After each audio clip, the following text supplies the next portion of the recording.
जनाब स्पीकर, अल्लाह ताला के लिए तमाम हम्द सना और तारीफ है। अल्लाह ताला का बेपाया फजल करम है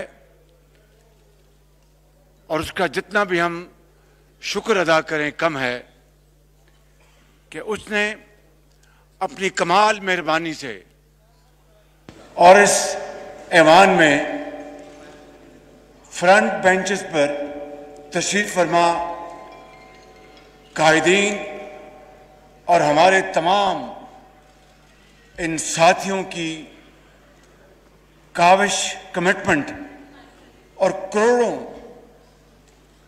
अवाम लोग पाकिस्तान में उनकी दुआओं से अल्लाह ताला ने आज पाकिस्तान को बचा लिया है।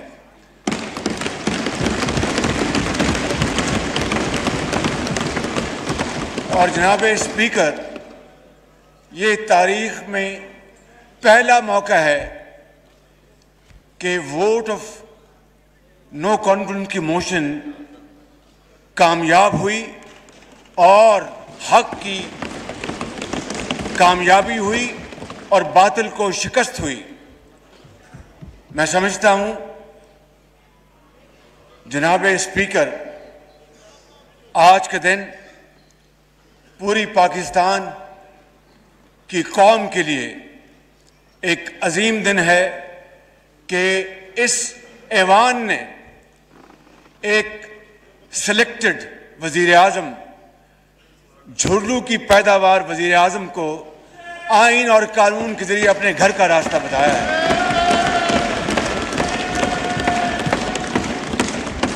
और अवाम की ये खुशी का और क्या इसकी मिसाल हो सकती है कि आज पाकिस्तान में रुपया डॉलर के मुकाबले में 8 रुपए ऊंचा गया है। 190 से वापस 182 पे आया है। तो ये 8 रुपए कम हुए हैं। जो शख्स ये कहता था कि रुपया 1 रुपया भी ऊपर जाए तो वजीर आजम करप्ट होता है, ये 8 रुपए नीचे गया है। तो इसको आप क्या कहेंगे? मासवाए अल्लाह ताला का बेपाया फजल करम और पाकिस्तान के 22 करोड़ अवाम का इस ऐवान पर भरपूर एतबार और एतमाद। जनाब स्पीकर, जनाब स्पीकर, मैं सुप्रीम कोर्ट ऑफ पाकिस्तान को अपनी तरफ से और पूरे इस ऐवान की तरफ से मुबारकबाद पेश करता हूं कि उन्होंने आइन शिकनी को कलअदम करार दिया और उन्होंने नजरिया ज़रूरत को हमेशा के लिए दफन कर दिया और आइंदा के लिए भी अब कोई नजरिया ज़रूरत का सहारा नहीं ले सकेगा। मैं समझता हूं कि हमें इस हवाले से वो दिन जब अदालत उज़्मा ने ये यूनानिमस फैसला दिया, उस दिन को पाकिस्तान की तारीख में आइन की सरबुलंदी और पार्लियामान की सरबुलंदी का दिन हमेशा मनाना चाहिए और उसको यादगार दिन तस्वर करना चाहिए। जनाब स्पीकर, आज भी आपने देखा और पिछले एक हफ्ते से ये ड्रामा चल रहा था और कितनी ढिठाई के साथ झूठ के ऊपर झूठ बोला जा रहा था कि पता नहीं कौन सा खत आया, कहां से आया, और उसमें उसके अभी तक कल भी यहां पर डिप्टी स्पीकर साहब ने कल भी वो खत लहराया और कहा कि ये ले ली, परसों जी ये ले लीजिए, और सेक्रेटरी साहब को कहा कि ये लीडर ऑफ द ऑपोजिशन को दिखा दें। ना मैंने वो खत देखा अभी तक, ना मुझे किसी ने दिखाया। ये है वो ड्रामा और झूठ और फ्रॉड जो इस ऐवान के साथ नहीं बल्कि पूरी कौम के साथ किया जा रहा है। इस हवाले से जनाब स्पीकर, मैं समझता हूं कि दूध का दूध और पानी का पानी हो जाना चाहिए।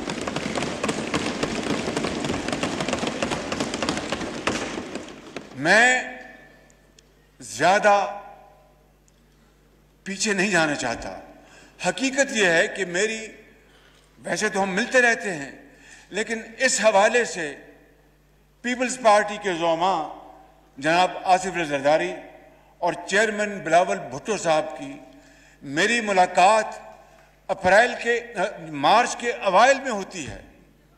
ये 8 तारीख का जो फ्रॉड बयान करते हैं, मेरी इनसे मुलाकात तो उससे कई दिन पहले होती है और हमने आपस में ये तय किया कि हम इंशाअल्लाह इस बारे में मुशावरत करके फैसला करेंगे कि वोट ऑफ नो कॉन्फिडेंस को हम आगे लेके जाएं। चुनाचे 3 मार्च को मियां नवाज शरीफ मेरे कायद ने मुस्लिम लीग नून की सेंट्रल एग्जीक्यूटिव कमेटी की मीटिंग की।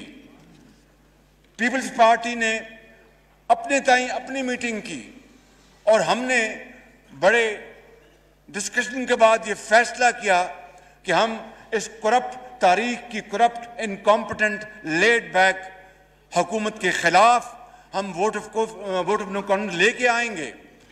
फिर हम पीडीएम में गए और पीडीएम में इसका फैसला हुआ और इस तरह 8 मार्च को ये करारदाद जमा कराई गई। जनाब स्पीकर, ये कहते हैं कि खत 7 मार्च को आया। जिस तरह मैंने हकायक बताए हैं कि हमारी मीटिंग्स उससे कई दिन पहले हुई और हमारे फैसले उस दिन कई दिन पहले हो चुके थे, मैं समझता हूं कि मैं इस बात की मजीद तह में नहीं जाना चाहता। कौम को, पूरे पाकिस्तान के 22 करोड़ आवाम को इस बात का हक हासिल है, इस पार्लियामान के ऑनरेबल मेंबर्स के एक एक मेंबर को इस बात का पूरा हक हासिल है कि वो जानना चाहते हैं कि ये हकीकत है क्या, और अगर ये झूठ है जो यकीनन है तो फिर इस पार्लियामान के सामने आना चाहिए और पूरी दुनिया के सामने आना चाहिए ताकि ये बहस और ये डिबेट हमेशा के लिए खत्म हो जाए। इसलिए मैं आज आपकी तोसत से इस पार्लियामान की खिदमत में ये अर्ज करना चाहता हूँ कि मैं बतौर मुंतखब वज़ीर-ए-आज़म के पार्लियामान की जो सिक्योरिटी कमेटी है वहाँ पे इन कैमरा इसके ऊपर कमेटी के ऑनरेबल मेंबर्स को पूरी ब्रीफिंग दी जाए, जिसमें मुसल्लह अफवाज के तमाम सरबराह मौजूद हों, जिसमें DG ISI हो, जिसमें हमारे फॉरेन सेक्रेटरी हों और जिसमें वो सफ़ीर हों जिन्होंने ये ख़त लिखा और उसके बाद ब्रसल्स उसकी ट्रांसफ़र हो गई। मैं समझता हूँ कि हमें फिलफौर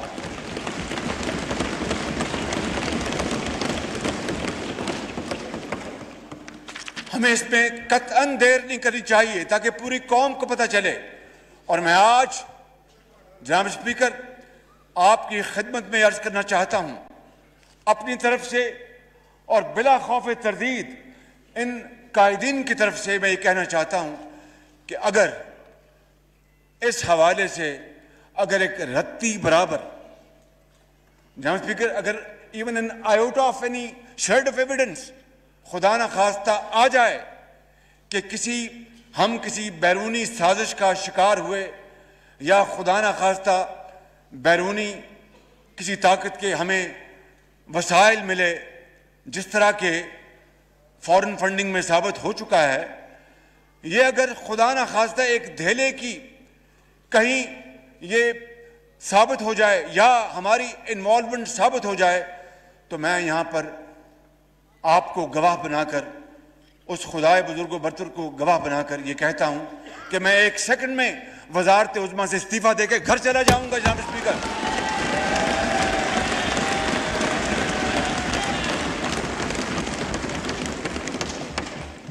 इसलिए मैं समझता हूँ कि ये बहस आज ख़त्म हो जानी चाहिए। मैं इंशाअल्लाह पहली फुर्सत में इन कैमरा सेशन का मैं इंतज़ाम करा के जनाब को मैं इतला करूँगा। जनाब स्पीकर, मैं एक मरतबा फिर अपने जुमला कायदीन का मैं शुक्रिया अदा करता हूँ।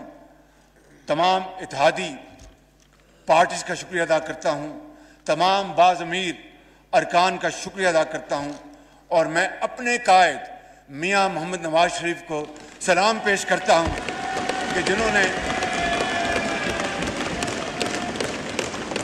जिन्होंने इस सारे मामले में मेरी मुकम्मल रहनुमाई फरमाई। और जनाब स्पीकर, बिलाशुबा हमें इस मौके के ऊपर हमें ज़राए अबलाग, सोशल मीडिया, तमाम सहाफ़ती इदारों, तंजीमों, प्रेस क्लब्स और सिविल सोसाइटी के उन आइन परस्तों, खौफ और लालच से बेनियाज उन अफराद को, उन जमातों को मैं समझता हूँ कि उनका भी हमें दिल की अथाह गहराइयों से उनका शुक्रिया अदा करना चाहिए कि उन्होंने इस बार इस वक्त आइन और कानून का पूरा साथ दिया और ये जमहूरी अमल को आगे बढ़ने में पूरी मदद की। इस हवाले से मैं समझता हूँ कि मुल्क भर की वकला बरादरी, Pakistan bar council, supreme court bar association समेत तमाम बार्स का हम दिल की गहराइयों से शुक्रिया अदा करते हैं कि वो हमारे इस बैटल में हरावल दस्ता थे और उन्हें हर जगह हमारी उन्होंने पूरी तरह रहनुमाई की। और जब मौका मिला तो फिर वो सुप्रीम कोर्ट में आज खुद उन्होंने पिटिशन दाखिल की, सुप्रीम कोर्ट ने खुद सो मोटो एक्शन लिया। लिहाजा मैं पूरे मुल्क में कि तूलो अर्ज में फैले हुए लाखों वकला हजरात का मैं अपनी तरफ से और अपने कायदीन की तरफ से मैं शुक्रिया अदा करना चाहता हूँ। जनाब स्पीकर, मैं आता हूँ बड़े अहम मौजू के ऊपर। मैंने ये कई मरतबा कहा कि कर्ज की ज़िंदगी कोई ज़िंदगी नहीं। ज़िंदगी वही है इंसान जो खुद शबाना रोज़ मेहनत करके खून पसीना बहाए और ख़ुद अपने पाँव पे खड़ा हो। यही पैगाम अल्लाह ताला ने हमें कुरान करीम में दिया, यही सबक हमें नबी करीम सल्लल्लाहु अलैहि वसल्लम ने उसवा हसना से हमें दिया और यही कायद और इकबाल का पैगाम है। इसके अलावा कोई सर उठा के गलियों और मोहल्लों में चल नहीं सकता। अगर हमने जिंदा रहना है तो एक बावकार और ख़ुद मुख्तार कौम की तरह रहना है। इसके बगैर हम अपना खोया हुआ मुकाम हासिल नहीं कर सकते। जनाब स्पीकर, मैंने ये अर्ज़ करना है कि बेशक इन 4 सालों में ये तमाम साथी, ये ज़ोमा इनकी बेटियां, हमारी बहनें बेटियां जो यहाँ बैठी हैं और ये सब यहाँ पर लोग जिन्होंने जेलें अपना बर्दाश्त की और झूठे मुकदमात यानी चर्च और भंग जैसे झूठे मुकदमात बनाए गए। बताइए क्या कोई सोच सकता था कि खुदादाद मुल्क पाकिस्तान में इस तरह की जुल्म और ज्यादती और चीरादस्ती होगी? मगर ये हुआ और किसकी नाक के नीचे हुआ, किसकी हुकूमत के नीचे हुआ जो कहता था कि मैं एक नया पाकिस्तान लेके आऊँगा जहाँ पर इंसाफ का बोलबाला होगा। जनाब स्पीकर, मैं समझता हूँ कि आज हमें हर लिहाज से इस कौम का एहतराम करना होगा और उनका मुहाफ़िज़ बनना होगा। ना कोई गद्दार है और ना कोई गद्दार था। जनाब स्पीकर,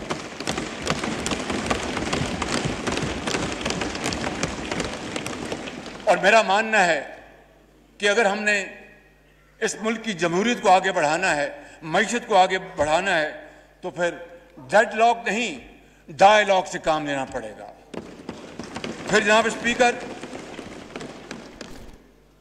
जख्म को ऊपर मरहम रखना पड़ेगा।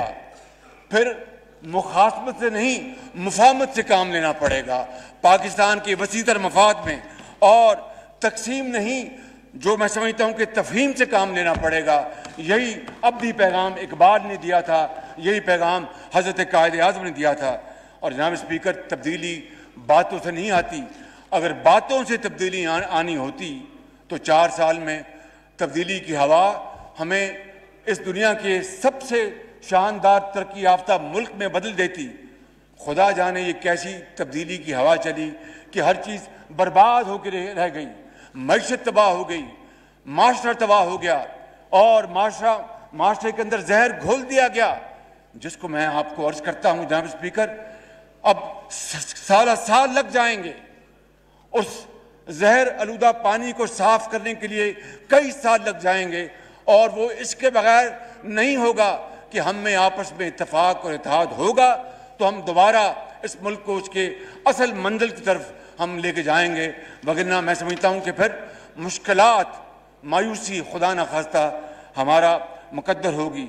मैं यहाँ पर अर्ज करना चाहता हूँ कि जनाब स्पीकर, हमारी मुल्क की मईशत इस वक्त इंतहाई गंभीर हालात में है, और ये अल्लाह ताला का बेपाया फजल व करम है कि कल और आज जो स्टॉक एक्सचेंज और डॉलर के नीचे जाने में और रुपए के ऊपर जाने में उस मालिक का खास कमाल मेहरबानी है, और ये इत्तेफाक और इत्तेहाद इन लीडर्स का है, इन लोगों का है जिन्होंने आज डूबती हुई कश्ती को दोबारा खड़ा करने के लिए अल्लाह ताला ने सहारा दिया है।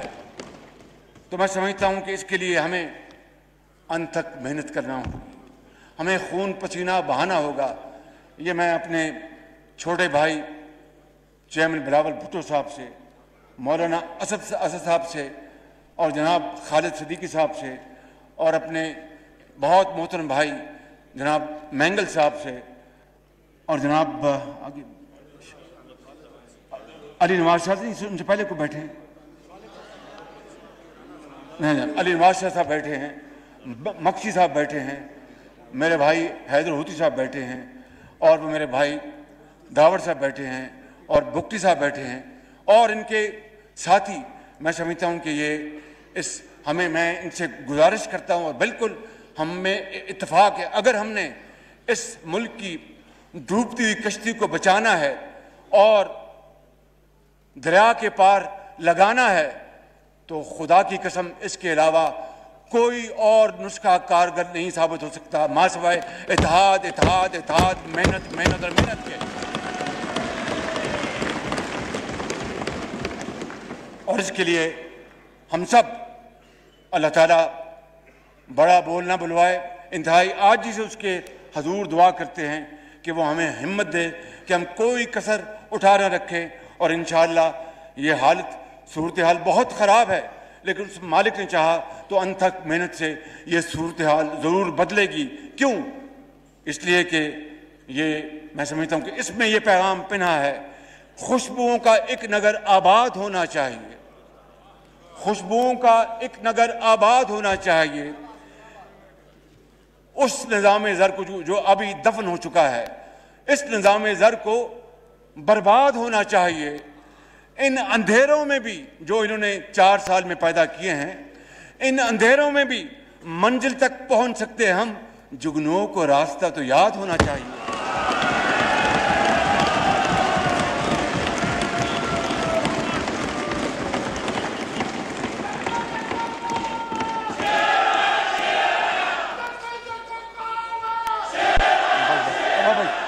भाई बस भाई, और जनाब स्पीकर, ये पता है सबको, प्लीज जरा बात करने दीजिए। जनाब स्पीकर, आप चाहते हैं कि यहाँ, आप नहीं चाहते कार्रवाई चले, प्लीज आप नहीं चाहते कार्रवाई चले जी। Honourable prime minister. और इस बंद का आखिरी शेर है कि ख्वाहिशों को खूबसूरत शक्ल देने के लिए कि मैं 300 अरब डॉलर ले आऊँगा और मैं 1 रुपया अपना तेल की कीमत ऊपर जाएगी तो उस वज़ीर आज़म को इस्तीफ़ा दे देना चाहिए, IMF के पास नहीं जाएंगे, मर जाएंगे। तो फिर अगर ख्वाहिशों को खूबसूरत शक्ल देनी थी तो इस शेर में पना है कि ख्वाहिशों को खूबसूरत शक्ल देने के लिए ख्वाहिशों की कैद से आज़ाद होना चाहिए। ख्वाहिशों को खूबसूरत शक्ल देने के लिए ख्वाहिशों की कैद से आज़ाद होना चाहिए। और जुल्म बच्चे जन रहा है कूचा बाजार में, अदल को भी साहिब औलाद होना चाहिए।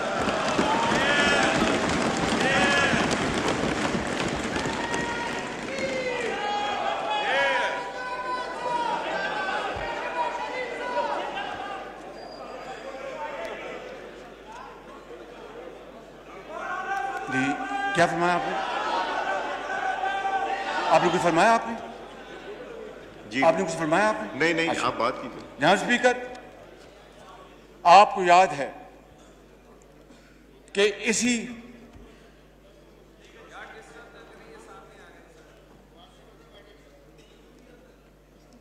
जी आपको याद है कि इसी फ्लोर पर फर्क ये था कि उस दिन मैं यहां पर था और साबिक वज़ीर आज़म यहां पर थे, और मैंने कहा था, और आप इस बात के गवाह हैं, पूरा ऐवान गवाह है, मैंने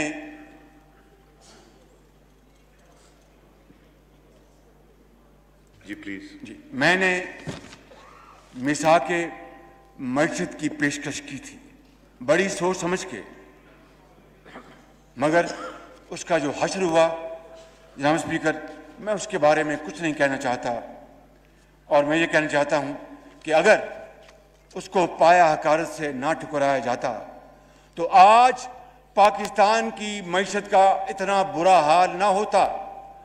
और फिर उससे अगले साल फिर मैंने दोबारा मिसाके मईशत की पेशकश की, उसका भी हशर नशर वही हुआ जो मैंने एक साल पहले किया था। और जनाब स्पीकर, मैं आपको बिला खौफ तरदीद कहना चाहता हूं, जो कहते हैं कि जरा नम हो तो ये मट्टी बड़ी जरखेज साकी, अगर इनमें जज्बा होता, अगर इनमें पाकिस्तानियत का जोश होता, और अगर ये जोम में और अपने एक एरोगेंस में ना होते तो उस पेशकश को कबूल करते तो आज क्रेडिट इनको मिलता, पाकिस्तान आगे जा रहा होता, और आज लाखों लोग आज बेरोजगारी के कुएं में धकेले ना जा रहे होते। बहरहाल वो जनाब स्पीकर वक्त गुजर गया, मगर मैं आज आपको ये बताना चाहता हूं कि इस वक्त पाकिस्तान किन हालात से दो चार है। जनाब स्पीकर, दिल पर आप दिल थाम लीजिएगा, क्योंकि ये फैक्ट्स हैं, मैं इनको नहीं छुपा सकता। कौम को ये फैक्ट्स मुझे आज बताने हैं। पाकिस्तान बदकिस्मती से रवा माली साल में तारीख का सबसे बड़ा बजट खसारा करने जा रहा है, बजट डेफिसिट। अंदाजा कीजिए, 74 साल तारीख में सबसे बड़ा बजट डेफिसिट होने वाला है। तारीख का सबसे बड़ा तजारती खसारा यानी ट्रेड डेफिसिट होने वाला है। और जो करंट अकाउंट, जिसको जारी खातों को उर्दू में कहते हैं, बदकिस्मती से करंट अकाउंट डेफिसिट भी तारीख का सबसे बड़ा खुदा न खास्ता होने जा रहा है। महंगाई अपने अरूज पर है, 60 लाख लोग बेरोजगार हो चुके हैं और 2 करोड़ लोग खते इफलास से नीचे धकेले जा चुके हैं, और 1 करोड़ 35 लाख जिन उस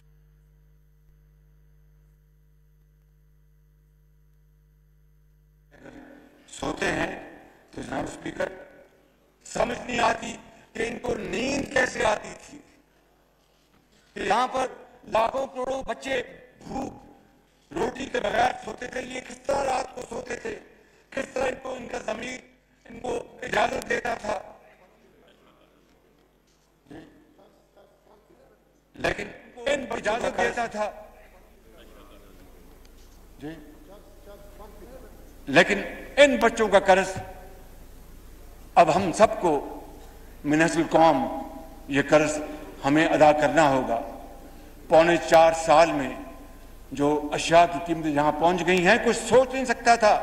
आज एक आम आदमी को अपना जिस्म बरकरार रखना मुहाल हो चुका है।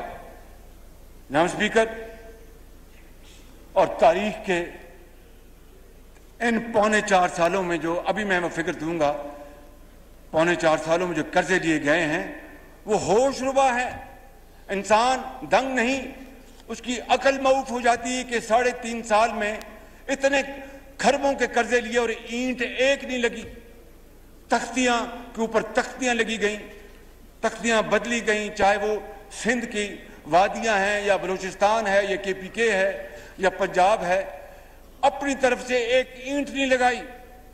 और जनाब स्पीकर, शहीद लियाकत अली खान से लेकर 2018 में 71 साल में मजमूई तौर पर पाकिस्तान ने 2018 तक 25,000 अरब रुपए कर्ज लिए थे। सितम ज़रीफ़ी ये है कि इमरान नियाज़ी की हुकूमत के इस 3.5 साल या पौने 4 साल के इस अरसे में इसमें 20,000 अरब रुपए का इजाफा किया गया है। 20,000 अरब रुपए का, जो कि 80% इजाफा है पाकिस्तान की तारीख के कुल कर्जों का। जनाब स्पीकर, दिल दहल जाता है जब इस तरह की तस्वीर कशी होती है। मैं समझता हूं कि आपको यह भी इल्म है कि पिछले माह हमारे जो वसाइल, जो फॉरेन एक्सचेंज रिजर्व जो हैं बड़े स्केर्स, बहुत महदूद, उसमें $500 मिलियन की कमी आई। और गुज़िश्ता इस हुकूमत ने गंदम और यूरिया को स्मगल करवाया और किसान बेचारे पूछते, यहाँ पर किसान बैठे हैं, वो करोड़ों किसान पाकिस्तान में वो मारे मारे फिरते रहे, उनको खाद नहीं मिली। और उनके जो एजेंट्स थे, फ्रंटमैन, उनके जरिए महंगी तरीन खाद उनको दी गई। तो फिर ये कोई खबर नहीं है कि आज जो पाकिस्तान, खुदादाद मुल्क पाकिस्तान, जो नेट एक्सपोर्टर था गंदम और चीनी और दूसरी अशिया का, आज बदकिस्मती से नेट इंपोर्टर बन चुका है। आटा 35 से 100 रुपए पहुंच गया, चीनी 52 रुपए 2018 में 100 रुपए पे पहुंच गई। मैं क्या क्या आपको यहां पर बात करूं, क्योंकि मुझे यहां पर बड़ी अहम बातें करनी हैं। मैं सिर्फ ये बात करना चाहता हूं कि इनके दौर में सनतों की चिमनियों से धुआं निकलना बंद हो गया और लाखों मजदूर बेरोजगार हो गए और ये लहराते खेत ये जर्द पड़ गए। इसलिए मैं आज अपनी तरफ से और इन ज़ौमाओं की हवाले से कहना चाहता हूं कि आज इंशाअल्लाह हम तरक्की के एक नए दौर का आगाज कर रहे हैं और हम मांग के, बेटियों के दुख दर्द का मुदावा करेंगे, किसान और मजदूर के पसीने का हक अदा करेंगे। और यही हमें कुरान करीम ने हुक्म दिया है, जनाब स्पीकर, के यतीमों के सरों पर दस्ते शफ़क़त रखो। और यही हमारे नबी आखिर ज़मान सल्लल्लाहु अलैहि वसल्लम के उसवा हुस्ना है। आज मैं यहाँ पर यह भी कहना चाहता हूँ कि सर विंस्टन चर्चिल ने 1940 में दारुल अवाम में खिताब किया था और ये कहा था कि I have nothing to offer but blood, toil, tears and sweat. मैं आपको ईमानदारी से कहता हूं कि आज जिस जगह पर माजी की हुकूमत ने मुल्क को छोड़ा है, हमारे पास आंसुओं और आहों और खून देने के अलावा कौम को कुछ नहीं बचा।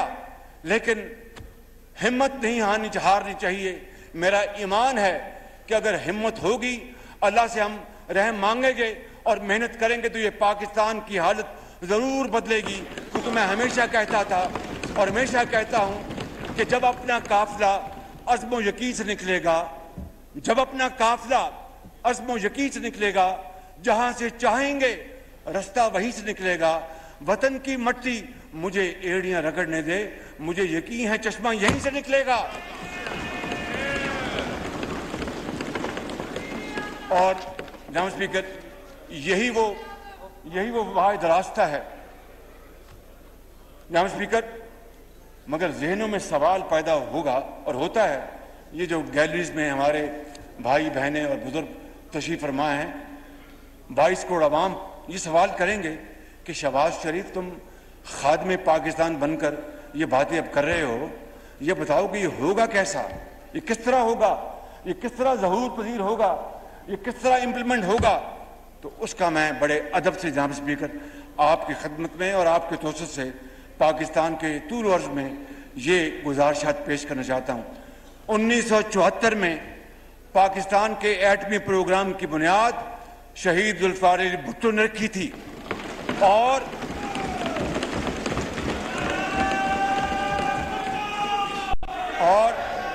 आप लोग प्लीज रिफ्रेन करें, एक सीरियस टॉपिक है, सीरियस इशू हो रहा है, तकरीर कर रहे हैं honourable prime minister of Pakistan, please अब एक्सेप्ट नहीं होगी आप लोगों की नारेबाजी। शुक्रिया। और मियां मोहम्मद नवाज शरीफ ने तमाम तर दबाव और लालच और तरगीब को बड़े अच्छे अंदाज में एक तरफ रखा। ये नहीं कहा एब्सोल्युटली रिजेक्टेड, ये नहीं कहा कि मिस्टर प्रेसिडेंट बहुत शुक्रिया आपकी इस इमदाद का 5 अरब डॉलर की, लेकिन पाकिस्तान के करोड़ों अवाम का जो आज अगर मैंने सर खुदा न खास्ता खाक में मिला दिया तो कौम मुझे माफ नहीं करेगी और ये 5 अरब डॉलर कोई हैसियत नहीं रखते। तो उन्होंने उस जुल्फ़िकार अली भुट्टो शहीद के उस प्रोग्राम को नुक्ता इंतहा तक पहुँचाया और पाकिस्तान की दफा को हमेशा के लिए नाकाबिल तस्खीर बना दिया। क्या जनाब आसिफ अली ज़रदारी इनके दौर में, सदारत के दौर में, क्या तमाम पार्टियों ने मिलकर 18वीं तरमीम नहीं की थी जिससे सूबों को इख्तियारात और वसाइल बेपनाह मिले? क्या हमने मिलकर मुतफ़क्का तौर पर NFC अवार्ड नहीं दिया था जो आज तक भी स्टे ऑर्डर पर चल रहा है? इनको तौफीक नहीं हुई कि NFC अवार्ड जो है नया वो कौम के सामने ले आते। क्यों?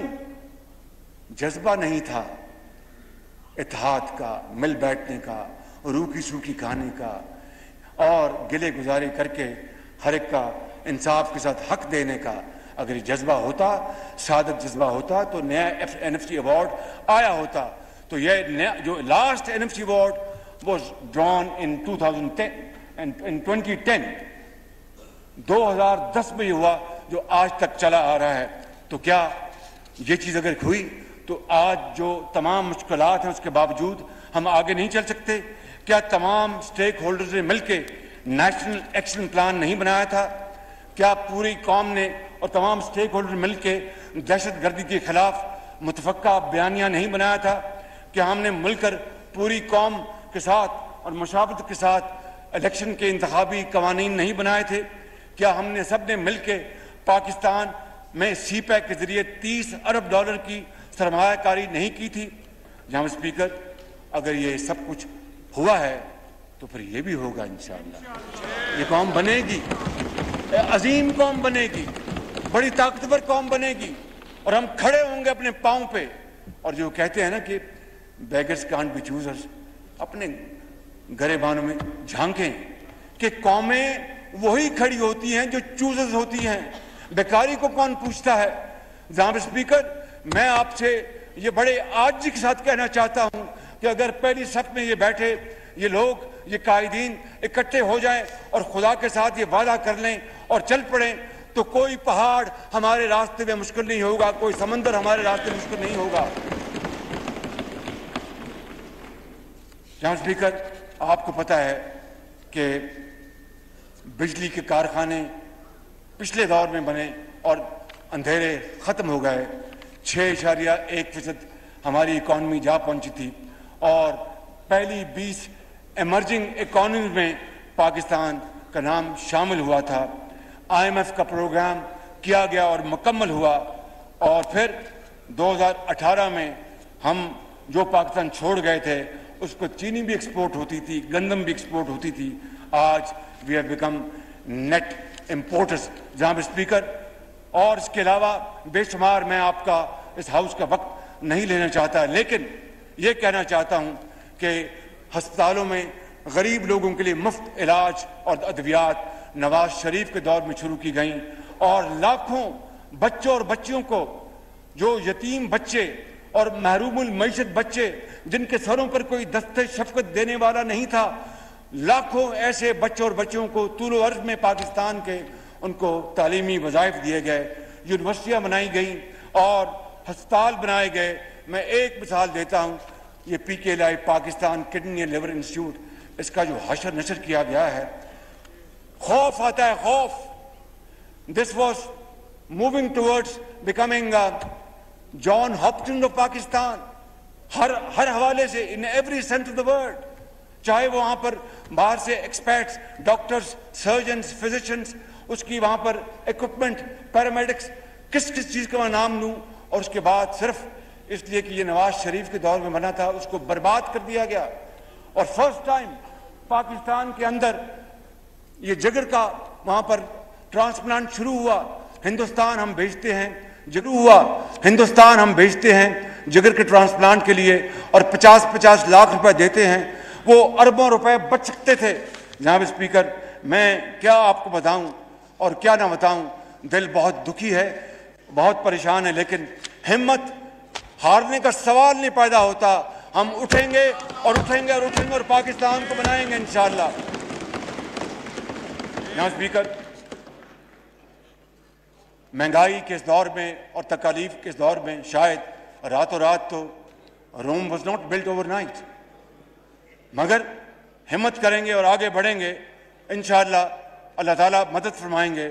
मैं यहाँ पर सिर्फ इस वक्त गरीब आदमी, परेशान और बर्बाद हो चुका, मैं उनकी कुछ अशकशोई के लिए अपने तमाम इस कोलिशन गवर्नमेंट की तरफ से मैं ये कहना चाहता हूं कि कम से कम माहाना उजरत बढ़ाकर 25,000 रुपये हम कर रहे हैं।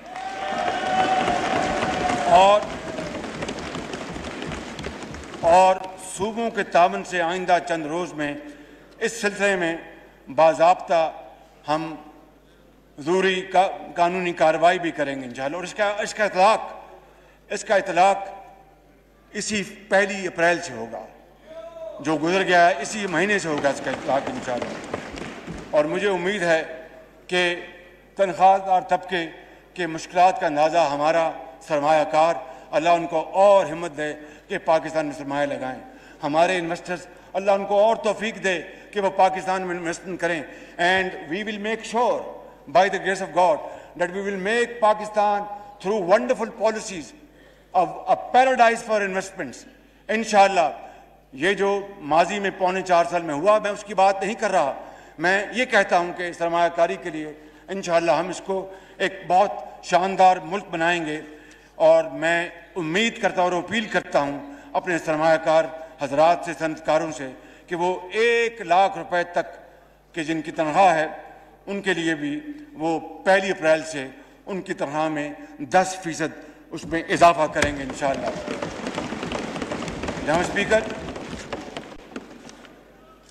पेंशनर्स जो हैं वो शदीद तकलीफ में हैं, क्योंकि पेंशन जो होती है उसके अंदर जो इन्फ्लेशनरी जो ट्रेंड होते हैं उसकी शायद इतनी स्पेस उनको नहीं मिलती। तो लिहाजा एक लगी बदी पेंशन में जब महंगी चीज़ें खरीदनी पड़ती है और अगर कोई सफ़ेद पोश हो तो फिर उसका खुदा हाफिज। इसलिए हमने ये फैसला किया है कि पेंशनर्स को इस साबका दौर में नज़रअंदाज किया गया, लिहाजा सिविल और मिलिट्री रिटायर्ड पेंशनर्स की हवाले से हम उनकी पेंशन में 10% का फिलफौर ऐलान कर रहे हैं और ये भी 1 तारीख से लागू होगा।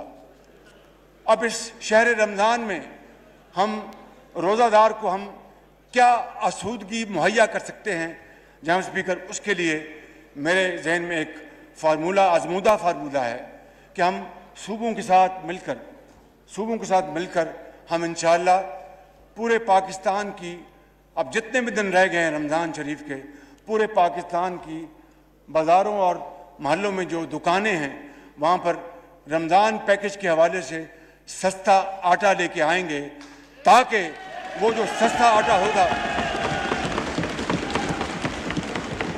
ताकि वो सस्ता आटा जो होगा अगर उसमें फ़र्ज़ कर लीजिए 100 रुपया, 150, 2 रुपये बचत, 200 रुपये बचत होती है, तो वो बेचारा प्याज, टमाटर, दूध अपने बच्चों के लिए ख़रीद के ले आए। जहाँ पे स्पीकर, हमने सस्ते तरीन बिजली के मंसूबे लगाए, इन्होंने महंगी तरीन एनर्जी, तेल, फर्नेस ऑयल लेके आए और LNG नहीं मंगवाई, जिसकी वजह से महंगी तरीन बिजली पैदा हो रही है। इससे ज़्यादा इस मुल्क का दिवालिया और किस तरह हो सकता है कि सस्ती गैस जो थी उसको ना लेके आए और महंगा तरीन तेल और फर्नेस ऑयल लेके आए, जिससे कि यकीनन बिजली महंगी होनी थी और उसने हमारी बिजली को महंगा किया और कारखानों की और एक्सपोर्टर्स की उन्होंने तबाही कर दी। मैं समझता हूँ कि इसको हम इंशाअल्लाह ज़रूर पूरी कोशिश से एड्रेस करेंगे। जनाब स्पीकर, ये ऐवान वफाक पाकिस्तान का एक खूबसूरत बुके है, गुलदस्ता है। इसमें चारों सूबों की नुमाइंदगी है और मैं समझता हूँ कि बतौर मैं पहले पाकिस्तानी हूँ, पहले उसके बाद कोई और हूँ, मैं समझता हूँ कि ये वक्त की अहम तरीन ज़रूरत है कि छोटे सूबे जहाँ पर तरक्की जो है वो मफकूद है, उसके जो भी वजूहात थी और वो तरक्की की दौड़ में दूसरे सूबों के मुकाबले में पीछे रह गए, मेरा ये ईमान है, ये मेरा an article of faith with me कि पंजाब बड़ा भाई ज़रूर है मगर पंजाब पाकिस्तान नहीं है। पाकिस्तान सिंध, बलूचिस्तान, पंजाब और मेहरान की वादियाँ और KPK है। इसलिए जनाब स्पीकर, अगर ये तीन सूबे पंजाब के हम पल्ला आगे नहीं जाते तो वो फिर पंजाब की तरक्की है, पाकिस्तान की तरक्की नहीं है। मैं ये ऐलान करना चाहता हूँ कि हम पाकिस्तान की तरक्की करेंगे। ये खादिम पाकिस्तान आपसे वादा करता है कि हम चारों सूबों को साथ लेके चलेंगे और आगे बढ़ेंगे इंशाअल्लाह ताला।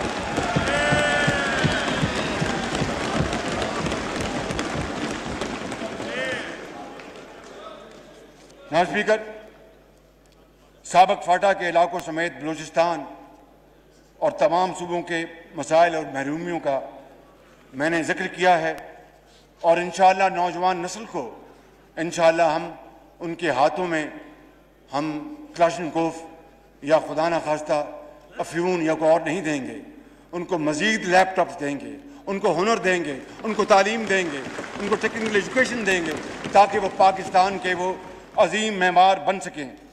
और मैं अर्ज़ करना चाहता हूँ कि इंशाअल्लाह हम बेनज़ीर कार्ड को दोबारा लेके आएंगे और इस मुल्क के अंदर हम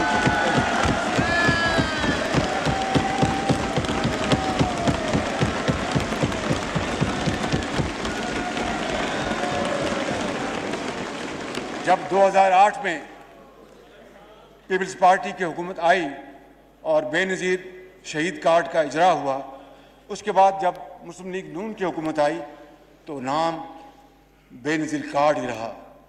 ये शुमी किस्मत, ये कौमी वहादत की एक मिसाल है। भाई अगर किसी ने एक प्रोग्राम शुरू किया, वो अल्लाह ताला को प्यारी हो गई, अपना खून दे गई इस वतन के लिए, तो अगर उसकी यादगार के लिए उस कार्ड का नाम वही रहता तो उसमें क्या बात थी। मगर इसके लिए बड़ा दिल चाहिए, इसके लिए लार्ज हार्टेडनेस चाहिए, इसके लिए जेनरोसिटी चाहिए। You have to be generous. तो जनाब स्पीकर, और फिर इंशाअल्लाह इस प्रोग्राम को बेनज़ीर कार्ड प्रोग्राम को हम इंशाअल्लाह मज़ीद वसअत देंगे और उसको तालीम के साथ मुंसलिक करेंगे ताकि जिनको स्टाइपेंड मिलता है, जिन लाखों करोड़ों बच्चों और बच्चियों को ये स्टाइपेंड मिलता है, उनके बच्चे स्कूलों में जाएं। वगरना अगर हमने उनको ना इसकी तरगीब दी तो then we will be raising an army of beggars. No, we need great people, great men, great girls and great boys who should be equipped with knowledge and who should become great Pakistanis to serve this country with modern knowledge and techniques। तो मैं समझता हूँ कि इस programme को इंशाअल्लाह हम मशावरत के साथ आगे बढ़ाएंगे और मैं समझता हूँ कि ये एक सदका जारिया है। जहाँ स्पीकर, खारजा महाज पे हमें बदकिस्मती से पे दर पे हमें, अगर मेरा आखिरी हिस्सा है, अगर नमाज के लिए आप वक्फा कर रहे हैं, आई डोंट नो। अच्छा ठीक जी जी, मैं पढ़ के आया था, मुझे पता था आप तकरीर करना चाहते हैं, दिल खोल के।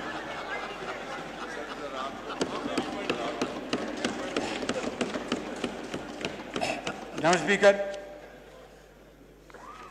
खारजी महाज पे बेपनाह नाकामियाँ का सामना करना पड़ा और ना हमारे स्ट्रेटेजिक पार्टनर्स हमारे साथ रहे, दोस्त हमें छोड़ गए और कश्मीर के मसले के हवाले से हम बिल्कुल खामोश होकर बैठ गए। जहाँ स्पीकर, किसी को कोई शक नहीं होना चाहिए कि चीन पाकिस्तान का एक वफादार, काबिल एतमाद और अमन और दुख और सुख का साथी है। चीन ने पाकिस्तान का न सिर्फ इक़्तिसादी हवाले से हमेशा साथ दिया, बल्कि इंटरनेशनल फोरम पर हमेशा हमारा साथ दिया और पाकिस्तान को हमेशा अपना एक हमसाया दोस्त जाना। ये दोस्ती जो है ये हुकूमतों के दरमियान तो रहती है, कोई हुकूमत आए या जाए, ये दोस्ती लाजवाल है। क्यों कि ये दोनों ममालिक के अवाम के दिलों में बसती है। लिहाजा कोई कुछ कर ले, चीन की पाकिस्तान की दोस्ती कोई हमसे छीन नहीं सकता। और पिछली हुकूमत ने इस दोस्ती को कमज़ोर करने के लिए और इस दोस्ती में ज़ौफ़ पैदा करने के लिए जो कुछ किया वो बड़ी एक तकलीफ़देह दास्तान है। बतौर एक पाकिस्तानी और बतौर हम सब पाकिस्तानी इस बात पे हमें बहुत अफसोस है कि इस हुकूमत ने क्यों इस तरह का काम किया कि जिससे कि पाकिस्तान का दरीना दोस्त हमसे दूर हो जाए। यहाँ स्पीकर, मैं आपको यहाँ पर ये कहना चाहता हूँ कि ये दोस्ती ये शानदार दोस्ती है और ये लाजवाल है और ये क़यामत तक कायम रहेगी। कहा कोई कुछ कर ले, ये क़यामत तक कायम रहेगी। और मैं आपको बड़ी आजिज़ी के साथ ये यकीन दिलाता हूँ अपने साथियों के साथ और उनके भरपूर तावन और दोस्ती के साथ और सपोर्ट के साथ कि हम CPEC को इंशाअल्लाह अब पाकिस्तान स्पीड से चलाएंगे, आगे चलाएंगे, बढ़ाएंगे और अजीम करेंगे इंशाअल्लाह।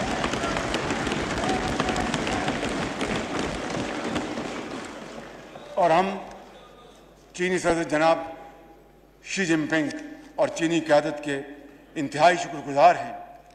यहाँ स्पीकर, सऊदी अरब हमारा एक दरीना बरादर मुल्क, इंतहाई शफीक मुल्क है। मैं आपको आज ये बताना चाहता हूँ, जब पाकिस्तान ने हिंदुस्तान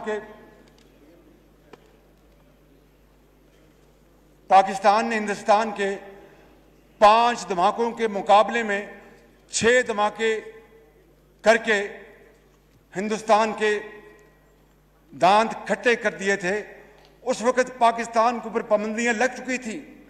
और मैं वज़ीर आज़म नवाज शरीफ के साथ सऊदी अरब में था और उन्होंने कहा कि आप फिक्र ना करें, आप इस वक्त मुश्किल में हैं, आपने अपने एटमी धमाका किया अपने दफा के लिए, आप फिक्र ना करें, आपकी तेल की ज़रूरियात हम साल पूरा करेंगे, आपको कोई फिक्र होने की ज़रूरत नहीं है। ये है वो सऊदी अरेबिया। और उस हवाले से फिर जनाब स्पीकर, वज़ीर ख़ारजा ने जो बयान दिया कि we can negotiate Kashmir problem without Saudi Arabia.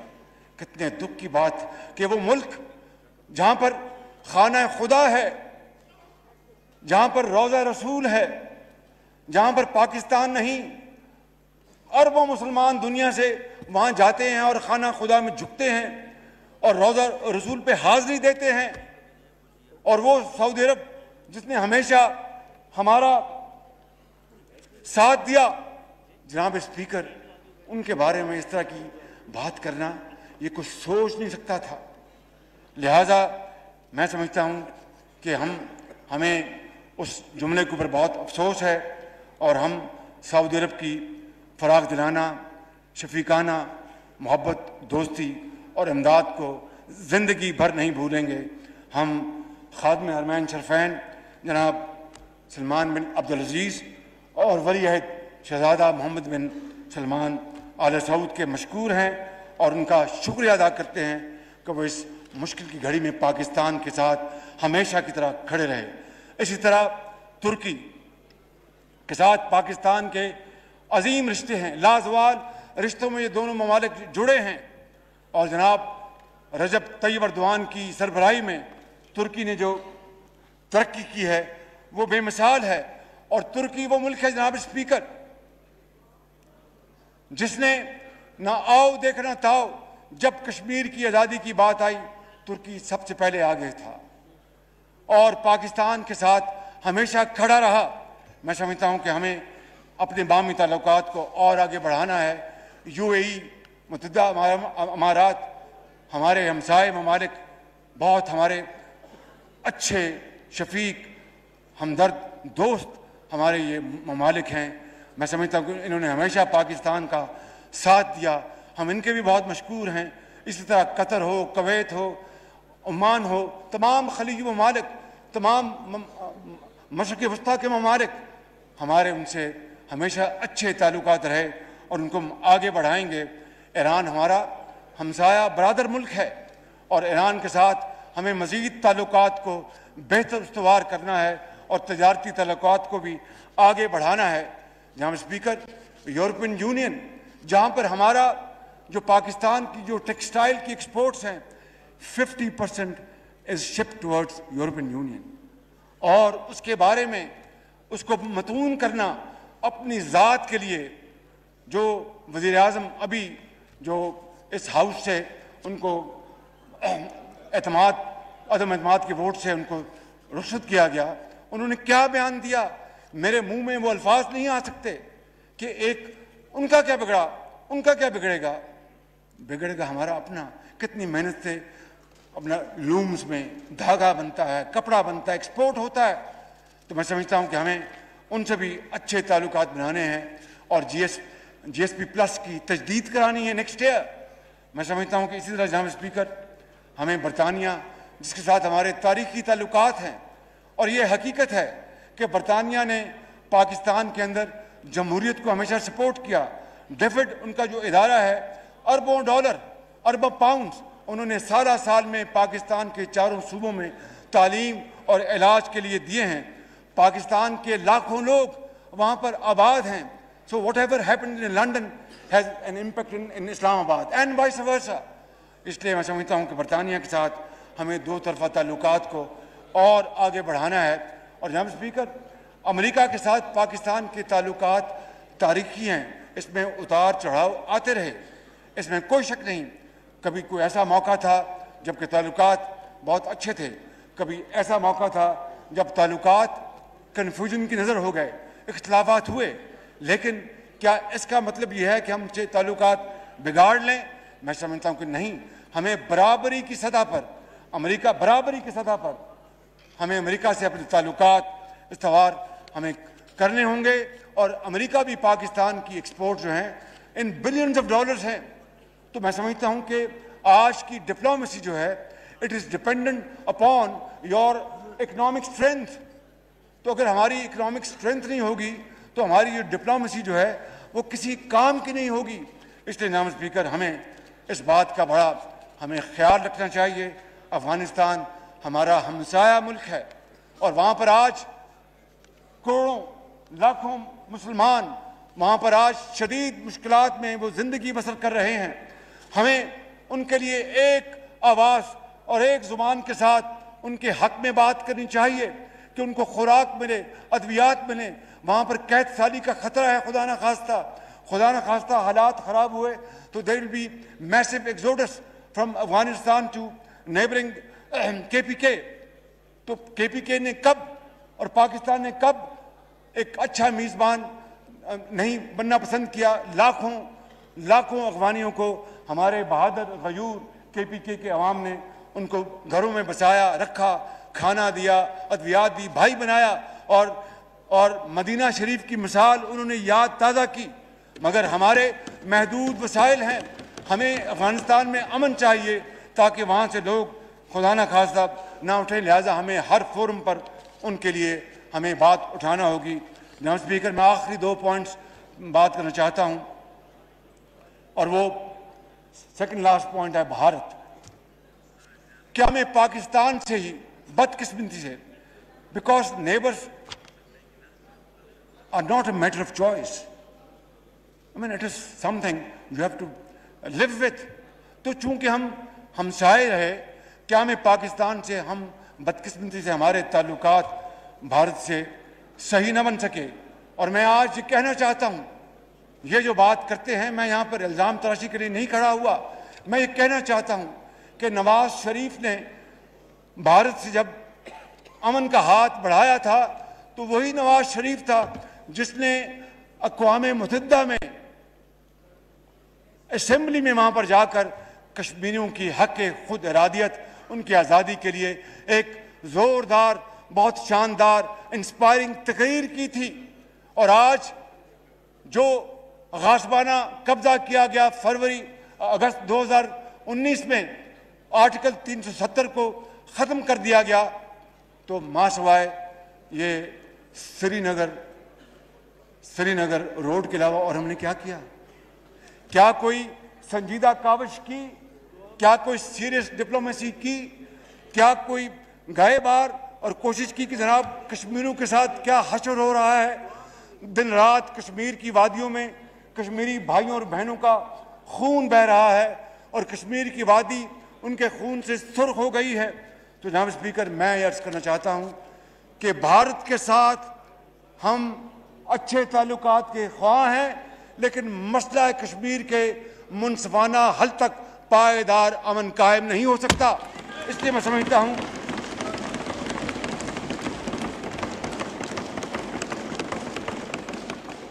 और हम कश्मीरी भाइयों और बहनों के लिए हर फोरम पर आवाज़ उठाएंगे, डिप्लोमेटिक एफर्ट्स करेंगे, उनको डिप्लोमेटिक सपोर्ट देंगे, मॉरल सपोर्ट देंगे। ये हमारा हक है, वो हमारे भाई हैं।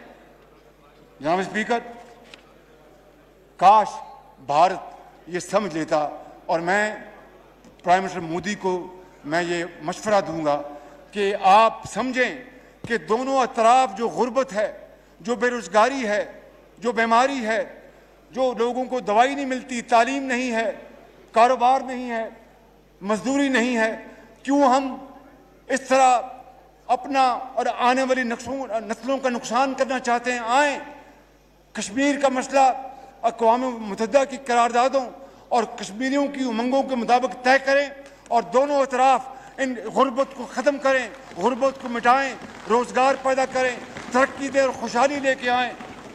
और इसी तरह जनाब स्पीकर, हम फ़लस्तीन के भाइयों के लिए हम दिन रात उनकी हक़ खुद इरादियत, हक़ खुद मुख्तारी के लिए हम आवाज़ उठाते हैं और उठाते रहेंगे, उनके हकूक़ के लिए आवाज़ उठाते रहेंगे। जनाब स्पीकर, मैं आखिर में ये कहना चाहूँगा, पाकिस्तान के मारूजी हालात के पेश नज़र कौम को तकसीम दर तकसीम से बचाना आज हमारा फ़र्ज़ है। हमें बिला ताख़ीर कौमी यकजहती की तरफ बढ़ना होगा और इख्तिलाफ़ात की लकीर को ख़त्म करना होगा। और इकबाल ने कहा था, फ़र्द कायम रब्ते मिल्लत से है, तन्हा कुछ नहीं। फ़र्द कायम रब्ते मिल्लत से है, तन्हा कुछ नहीं। मौज है दरिया में, बैरून दरिया कुछ नहीं। बैरून दरिया तो झाग हो जाती है, खौफनाक मौज दरिया में होती है। क्यों? यूनिटी, जिस तरह ये यूनिटी है, जिस तरह ये यूनिटी है, पूरी कौम की यूनिटी के साथ ये मुमकिन है, इंशाअल्लाह ये होगा। जनाब स्पीकर, क्योंकि एक मुल्क सेंसस से बन सकता है मगर कौम कंसेंसस से बनती है। जनाब स्पीकर, मुल्क शाहराहों से बनता है मगर कौम नई सोच, नई फिक्र और नई राहों से बनता है। मैं इस हवाले से कहूँगा कि जहान ताज़ा की अफकार ताज़ा से है नमूद के संगो खिच से होते नहीं जहां पैदा। कायदे आज़म जिंदाबाद, पाकिस्तान जिंदाबाद।